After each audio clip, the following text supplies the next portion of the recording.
Cinema మొదట మనకి Rebecca కనిపిస్తుంది. ఆమె లైఫ్ ఒకప్పుడు చాలా పర్ఫెక్ట్ గా ఉండేది. ఆమెకు ఒక చిన్న ముచ్చటైన కుటుంబం ఉండేది.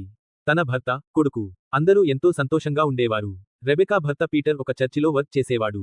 రెబెక్కా మరియు తన కొడుకు కూడా తనతో పాటే చర్చిలో పని చేయాలని, దేవుడిని నమ్మేవాళ్లకి సేవ చేయాలని అతను కోరుకునేవాడు.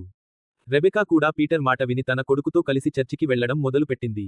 కానీ ఒకరోజు వచ్చింది. అది రెబెక్కా జీవితాన్ని తలకిందులు చేసేసింది. పీటర్ తన కొడుకుని ఒక క్యాంప్కి తీసుకెళ్తాడు. అక్కడే తన కొడుకు సూసైడ్ చేసుకుంటాడు. ఈ ఇన్సిడెంట్ తర్వాత రెబెకా పూర్తిగా విరిగిపోతుంది. ఆమెకు ఎక్కడికి వెళ్లాలని అనిపించదు. ఆమె చర్చికి వెళ్లడం కూడా మానేస్తుంది.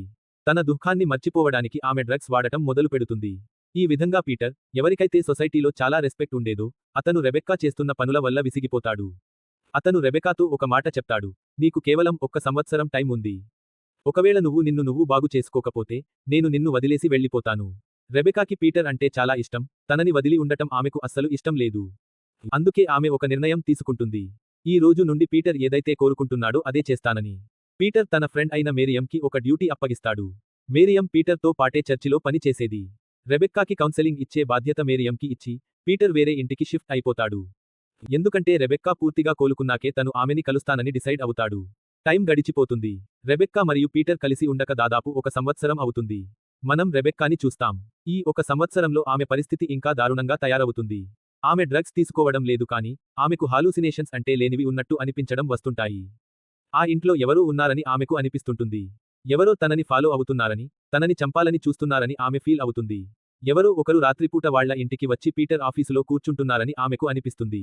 ఆమె ఈ విషయానికి అందరికీ చెప్పాలని ట్రై చేస్తుంది. ఫోన్లో పీటర్కి చెప్తుంది. మేరియంకి కూడా చెప్తుంది. కానీ మేరియం ఆమె మాటలు నమ్మడానికి నిరాకరిస్తుంది.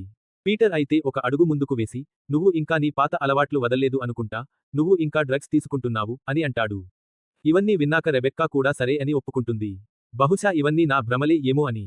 బహుశా డిప్రెషన్ మరియు యాంగ్జైటీ వల్ల నాకు ఇలాంటివి కనిపిస్తున్నాయేమో అని నమ్ముతుంది. ఆమె ఇది నమ్మాక కొన్ని రోజులు బాగానే గడిచిపోతాయి. కానీ ఒకరోజు, ఎవరో ఒకరు తన ఇంట్లోకి చొరబడ్డారని ఆమెకు అనిపిస్తుంది. ఇప్పుడు ఆ వ్యక్తి పీటర్ ఆఫీసులో ఉన్నాడని ఆమె ఫీల్ అవుతుంది. ఆమె చాలా భయపడిపోయి పీటర్కి కాల్ చేస్తుంది. కానీ పీటర్ కాల్ లిఫ్ట్ చేయడు. ఆమె పీటర్కి మెసేజ్ చేస్తుంది. ఇంట్లోకి దొంగ వచ్చాడని నాకు అనిపిస్తోంది. నేను అతన్ని చంపేస్తాను, అని. రెబెక్కా బాగా భయపడిపోయి ఒక గన్ పట్టుకుని బెడ్ మీద నిశ్శబ్దంగా కూర్చుంటుంది. మళ్ళీ తన తలుపు దగ్గర ఏదో శబ్దం వినిపిస్తుంది. వెంటనే ఆమె గన్తో బయటకు వస్తుంది. కానీ అక్కడ మెయిన్ ఎంట్రన్స్ దగ్గర పీటర్ ఉంటాడు. ఆమె భయపడిపోతుంది. పీటర్ని చూడగానే పరుగున కిందకి వచ్చి పీటర్తో అంటుంది. నన్ను నమ్ము పీటర్. ఇంట్లోకి ఎవరో వచ్చారు. అతను నన్ను చంపాలనుకుంటున్నాడు. పీటర్ ఆమె మాట విని ఇల్లంతా వెతుకుతాడు. తన ఆఫీసుని కూడా చెక్ చేస్తాడు. కానీ ఇంట్లో ఎవరూ ఉండరు. ఈసారి పీటర్కి కోపం వస్తుంది. అతను రెబెక్కా మీద గట్టిగా అరవడం మొదలు పెడతాడు. నువ్వు నీ పనులను ఆపలేదు. డ్రగ్స్ తీసుకోవడం ఆపలేదు. ఇదంతా నీ మీద ప్రభావం చూపిస్తోంది, అని. రెబెక్కా తనకి ప్రామిస్ చేస్తుంది. గత ఏడాది కాలంగా నేను ఎలాంటి డ్రగ్స్ వాడటం లేదు. మేరియం కూడా నా కౌన్సెలర్గా ఉంది. నేను చాలా ఇంప్రూవ్ అయ్యాను. నేను నీతో ఉండాలి. నీతో కలిసి బ్రతకడం కోసమే నన్ను నేను మార్చుకుంటున్నాను, అని చెప్తుంది. కానీ పీటర్ ఆమెని నమ్మడు. కోపంలో పీటర్ రెబెక్కాతో అంటాడు. ఇంకా కేవలం కొన్ని నెలలు మాత్రమే టైం మిగిలి ఉంది. ఒకవేళ నువ్వు నిన్ను నువ్వు మార్చుకోకపోతే నేను నిన్ను వదిలేస్తాను. ఏదైతేనేం, మరుసటి రోజు రెబెక్కా గార్డెన్ క్లీన్ చేస్తూ ఉండగా, మళ్ళీ ఇంట్లో ఏదో నీడ ఉన్నట్టు అనిపిస్తుంది. ఏదో నీడ తన మీద నిఘా వేసినట్టు ఫీల్ అవుతుంది. ఈలోపు మేరియం కూడా వాళ్ల ఇంటికి వస్తుంది. ఆమె మేరియంకి కూడా ఈ విషయానికి చెప్తుంది. కానీ మేరియం ఆమె మాట వినదు. ఆమెని ఇగ్నోర్ చేస్తూ బైబిల్లోని వాక్యాలు చదవడం మొదలు పెడుతుంది. వాళ్ల సంభాషణ జరుగుతుండగా, రెబెక్కాకి పీటర్ నుండి మెసేజ్ వస్తుంది. అతను ఈరోజు రెబెక్కాని కలవడానికి వస్తున్నాడని అందులో ఉంటుంది. రెబెక్కా చాలా సంతోషిస్తుంది. ఆమె ఈ మెసేజ్ కోసం చాలా కాలంగా వెయిట్ చేస్తోంది. ఫైనల్గా ఈరోజు పీటర్కి ఆమె గుర్తుకొచ్చింది. ఆమె నీట్గా తయారవుతుంది. ఇల్లంతా క్లీన్ చేస్తుంది. కొంచెం డెకరేట్ కూడా చేస్తుంది. పీటర్కి ఇష్టమైన వంటలు చాలా చేస్తుంది. బాగా రెడీ అయి రాత్రిపూట పీటర్ కోసం వెయిట్ చేస్తూ ఉంటుంది. చివరికి పీటర్ వస్తాడు. రెబెక్కా చాలా హ్యాపీగా ఉంటుంది. కానీ పీటర్ ఇక్కడికి రెబెక్కాని కలవడానికి రాలేదు. అతను డివోర్స్ పేపర్స్ ఇవ్వడానికి వచ్చాడు. అతను రెబెక్కాతో వాటి మీద సైన్ చేయమని చెప్తాడు. నేను నీతో ఇక కలిసి ఉండాలనుకోవడం లేదు, అని చెప్తాడు. అది విన్నాక రెబెక్కా చాలా దారుణంగా విరిగిపోతుంది. ఆమె పీటర్ని వేడుకుంటుంది ఇలా చేయొద్దని. నీ కోసం నేను నన్ను పూర్తిగా మార్చుకున్నాను. డ్రగ్స్ వదిలేశాను. అన్ని చెడ్డ అలవాట్లు మానేశాను. ఇప్పుడు నీతో కలిసి చర్చికి రావడం కూడా స్టార్ట్ చేస్తాను, అని చెప్తుంది. కానీ పీటర్ ఏమీ వినడానికి సిద్ధంగా లేడు. దీనివల్ల రెబెక్కాకి కూడా కోపం వస్తుంది. ఇద్దరి మధ్య గొడవ స్టార్ట్ అవుతుంది. పీటర్ రెబెక్కాతో అంటాడు. నీ వల్లే, నీ ప్రవర్తన వల్లే మన కొడుకు చనిపోయాడు. అందుకే నేను నిన్ను వదలాలి అనుకుంటున్నాను, అని. రెబెక్కా అంటుంది. అందులో నా తప్పేముంది? వాడు నీతో వెళ్ళాడు. వాడు ఆత్మహత్య చేసుకున్నాడు. నీకు బాగా గుర్తుండే ఉంటుంది. వాడు నీతో క్యాంప్కి వెళ్లే ముందు వాడు చాలా హ్యాపీగా ఉన్నాడు. అసలు ఆ క్యాంప్లో ఏం జరిగింది? వాడు ఎందుకు ఆత్మహత్య చేసుకున్నాడో ఇప్పుడు నాకు చెప్తావా? అని అడుగుతుంది. ఇద్దరూ ఒకరి మీద ఒకరు గట్టిగా అరుచుకుంటారు. చివరికి పీటర్ అంటాడు, ఏదైతేనేం, నేను నీతో ఉండకూడదని డిసైడ్ అయ్యాను. రెబెక్కాకి అటు పేరెంట్స్ లేరు, ఇటు కొడుకు చనిపోయాడు. ఇప్పుడు భర్త కూడా వదిలేస్తుంటే ఆమె జీవితం చాలా కష్టమైపోతుంది. అందుకే ఆమె ఇప్పుడు సూసైడ్ చేసుకోవాలని డిసైడ్ అవుతుంది. ఆమె డ్రాయర్లో నుండి ఒక పిస్టల్ తీసి తన తల మీద పెట్టుకుంటుంది. తను చచ్చిపోతానని బెదిరిస్తుంది. వీళ్ళిద్దరి మధ్య ఈ వాదన జరుగుతుండగా ఇంట్లో ఒక భయంకరమైన అరుపు వినిపిస్తుంది. ఆ అరుపు ఎంత భయంకరంగా, ఎంత గట్టిగా ఉందంటే రెబెక్కా మరియు పీటర్ జుట్టు గాల్లోకి లేస్తుంది. ఏ మనిషి కూడా అంత గట్టిగా అరవలేడు. పీటర్కి క్లియర్గా అర్థమైపోతుంది అక్కడ ఏదో దెయ్యం లేదా ఏదో శక్తి ఉందని. ఆ విషయానికి ఎంత భయంకరంగా ఉందంటే పీటర్ మరియు రెబెక్కా ఇద్దరూ వణికిపోతారు. రెబెక్కా తన గొడవని ఆపి పీటర్తో అంటుంది, చూడు, నేను నీకు ముందే చెప్పాను కదా ఈ ఇంట్లో ఎవరో ఉన్నారని, ఒక నీడ ఉందని. నువ్వు నా మాట వినలేదు. ఇప్పుడు ఆ అరుపు నీవు స్వయంగా విన్నావు కదా. పీటర్ ఇప్పుడు రెబెక్కా మాట విని ఇల్లంతా వెతకడం మొదలు పెడతాడు. కానీ వాళ్ళ ఇంట్లో ఎవరూ ఉండరు. చాలాసేపు వెతికాక కూడా ఇంట్లో ఏమీ దొరకదు. దాంతో పీటర్ అనుకుంటాడు అది వాళ్ళ భ్రమ అయి ఉంటుందని. రెబెక్కా అంటుంది, మనమిద్దరం ఒకే విషయాన్ని భ్రమగా ఎలా అనుకుంటాం? నిజంగా ఇక్కడ ఎవరో ఉన్నారు. నువ్వు ఇక్కడి నుండి వెళ్ళిపోయినప్పటి నుండి ఆ నీడ ఈ ఇంట్లోనే ఉంటోంది. అతను నన్ను మళ్ళీ మళ్ళీ చంపాలని ట్రై చేశాడు. అతను దాదాపు అన్ని వేళలా నన్ను ఫాలో అవుతూనే ఉంటాడు. అందుకే నేను భయపడ్డాను. మీరేమో నేను డ్రగ్స్ చేస్తున్నాను అనుకున్నారు. పీటర్కి అప్పటికి ఆమె మీద నమ్మకం కలగదు. కానీ ఆ అరుపు విన్నాక రెబెక్కా చాలా భయపడిపోయి పీటర్ని అడుగుతుంది, ప్లీజ్ పీటర్, ఈ రాత్రికి ఇక్కడే ఉండిపో అని. పీటర్ రెబెక్కా మాట విని అక్కడే ఉండిపోతాడు. రెబెక్కా పీటర్కి ఫుడ్ సర్వ్ చేస్తుంది. పీటర్ ఆ ఫుడ్ తినడం స్టార్ట్ చేయగానే రెబెక్కాకి ఆ ఫుడ్ అంతా నల్లటి మాంసంలా మారిపోయినట్టు కనిపిస్తుంది. ఆ టైంలో పీటర్ ముఖం కూడా లోపల నుండి నల్లగా కనిపిస్తుంది. పీటర్ ఒక దెయ్యంలా మారిపోయినట్టు. అది చూసి రెబెక్కా ఇంకా భయపడిపోతుంది. రెబెక్కా దేనికో భయపడుతోందని పీటర్కి అర్థమవుతుంది. అతను రెబెక్కాని పిలిచి తన పక్కన కూర్చోబెట్టుకుంటాడు. రెబెక్కా చూస్తే పీటర్ ఇప్పుడు నార్మల్ గానే ఉంటాడు. పీటర్ అంటాడు, నువ్వు చాలా భయపడుతున్నావని నాకు అర్థమైంది. ఇవన్నీ నువ్వు తలకెక్కించుకున్నావు. చూడు, అంతగా ఆలోచించాల్సిన అవసరం లేదు. రా, ఇద్దరం కలిసి ప్రేయర్ చేద్దాం. అప్పుడు ఇవన్నీ మన నుండి దూరంగా వెళ్ళిపోతాయి. రెబెక్కా పీటర్ మాట వింటుంది. ఇద్దరూ కలిసి ప్రార్థన చేయడం స్టార్ట్ చేస్తారు. కానీ సడన్గా రెబెక్కాకి పై అంతస్తులో ఉన్న పీటర్ ఆఫీసు డోర్ తెరుచుకుని ఉన్నట్టు కనిపిస్తుంది. ఏదో లోపలికి వెళ్ళింది. ఇది చూసాక ఆమె అరవదు. ఆ తలుపు మూసుకున్న సౌండ్ పీటర్కి కూడా వినిపిస్తుంది. అందుకే ప్రస్తుతానికి అతను రెబెక్కాని నమ్ముతాడు. అతను గన్ పట్టుకుని పైకి వెళ్తాడు. తన ఆఫీసు డోర్ని ఓపెన్ చేయడానికి ట్రై చేస్తాడు. పీటర్ ఆ డోర్ హ్యాండిల్ని తిప్పుతాడు. కానీ అతను ఎంత ట్రై చేసినా ఆ హ్యాండిల్ తిరగదు. ఆ తలుపు వెనుక ఏదో భయంకరమైన శక్తి ఉందని పీటర్కి అర్థమవుతుంది. ఇప్పుడు పీటర్ ఆ తలుపుని పట్టుకుని కొన్ని ప్రార్థనలు చదవడం మొదలు పెడతాడు. లోపల ఏదైతే ఉందో అది మళ్ళీ అంత గట్టిగా అరుస్తుంది. దాంతో పీటర్ మరియు రెబెక్కా ఇద్దరూ భయపడిపోతారు. పీటర్ కింద పడిపోతాడు. ఇంట్లో ఉన్న పెయింటింగ్స్ మరియు వస్తువులన్నీ గోడ మీద నుండి కింద పడిపోతాయి. ఇక్కడ ఏదో దెయ్యం లేదా దుష్టశక్తి ఉందని రెబెక్కాకి అర్థమైపోతుంది. ఈ జనాలు ఇక్కడ ఉండటం ఆ దుష్టశక్తికి ఇష్టం లేదని కూడా అర్థమవుతుంది. వాళ్ళు ఇక్కడే ఉంటే వాళ్ళ ప్రాణాలకే ప్రమాదం అని తెలుసుకుని పీటర్ చేయి పట్టుకుని, పదా వెళ్ళిపోదాం పీటర్ అని అంటుంది. పీటర్ రెబెక్కా మాట విని బయటకు వస్తాడు. కాని అతను ఆ ఇంటి నుండి పారిపోవడానికి సిద్ధంగా లేడు. అతను రెబెక్కాతో అంటాడు, ఆలోచించు. ఇదంతా నా ఇంట్లో ఎందుకు జరుగుతోంది? దేవుడు నాకు ఏదైనా డ్యూటీ ఇస్తున్నాడా? ఇది నాకు ఏదైనా సంకేతమా? బహుశా దేవుడు నన్ను ఇంత పెద్ద ఛాలెంజ్ కోసం ఎంచుకున్నాడేమో. ఇంత పెద్ద శక్తిని ఓడించడానికి. అతను అంటాడు, నేను లోపలికి వెళ్తాను. ఎందుకంటే ఆ వస్తువు ఏంటో, అది మన నుండి ఏం కోరుకుంటుందో నాకు తెలియాలి. రెబెక్కా అతన్ని వేడుకుంటుంది వెళ్ళొద్దని. కానీ పీటర్ వినకపోవడంతో రెబెక్కా అతన్ని ఒక్కడినే లోపలికి వెళ్ళనివ్వదు. భయంతో ఆమె కూడా అతనితో వెళ్లాలని నిర్ణయించుకుంటుంది. లోపలికి వెళ్ళగానే పీటర్ ఆఫీసు డోర్ని తాకుతాడు. ఈసారి అతను హ్యాండిల్ తిప్పి డోర్ ఓపెన్ చేయడానికి ట్రై చేస్తుంటే సడన్గా ఆకాశంలో మెరుపులు మెరుస్తాయి. ఆ మెరుపు వాళ్ల గార్డెన్లో పడి మంటలు రేగుతాయి. భయంతో రెబెక్కా బయటకు వెళ్లి ఆ మంటలను ఆర్పడం మొదలు పెడుతుంది. ఆమెకి ఇప్పుడు లోపలికి వెళ్లాలని అస్సలు అనిపించదు. ఆమె పీటర్కి కూడా నచ్చజెబుతుంది. కానీ పీటర్ ఇంకా మొండిగానే ఉంటాడు. ఇది కూడా దేవుడు తనకి ఇస్తున్న కొత్త సంకేతం అని.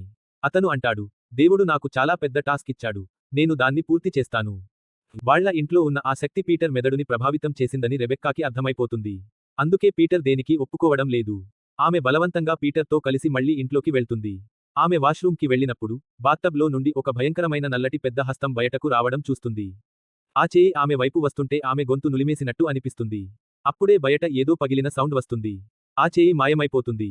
రెబెక్కా బయటకు వస్తుంది. పీటర్ తన చేతిలో గ్లాస్ని పగలగొట్టడం ఆమె చూస్తుంది. ఇప్పుడు పీటర్ 2 చేతులకి గాయాలయ్యాయి. ఆ తెగిన చేతులతో అతను ఆ రూమ్ డోర్ని కొస్తున్నాడు. కన్ఫ్యూజ్ అయి రెబెక్కా అడుగుతుంది, ఏం చేస్తున్నావు పీటర్? అని. పీటర్ అంటాడు, దీని లోపల ఏముందో నీకు తెలుసా? దీని వెనుక దేవతలు ఉన్నారు. వాళ్ళు నా దగ్గరకు వచ్చారు. వాళ్ళు నాకు శక్తులు ఇవ్వాలనుకుంటున్నారు. వాళ్ళు నాకు ఒక టాస్క్ ఇవ్వడానికి వచ్చారు. నేను ఎంత స్పెషల్ అనేది వాళ్ళు నాకు చెప్పాలనుకుంటున్నారు. నేను కూడా ఆ టాస్క్ని యాక్సెప్ట్ చేశాను. ఈ టాస్క్లో వాళ్ళు నా రక్తం ఇవ్వాలని అడిగారు. చూడు, నేను వాళ్ళకి నా రక్తం ఇచ్చాను. ఇప్పుడు నాకు శక్తులు వస్తాయి. ఇప్పుడు రెబెక్కా అనుకుంటుంది పీటర్కి పిచ్చి పట్టిందని. అతనికి అర్థం కావడం లేదు. ఏ దేవత గాని, దేవుడు గాని బలి కోరరు అని. సడన్గా వాళ్ళ ఇల్లంతా విపరీతంగా ఊగడం మొదలవుతుంది. ఇల్లంతా చీకటిలో మునిగిపోతుంది. ఆ తలుపు వెనుక నుండి వెలుతురు వస్తుంది. రెబెక్కాకి అర్థమైపోయింది. ఈ శక్తి సాతాను అని.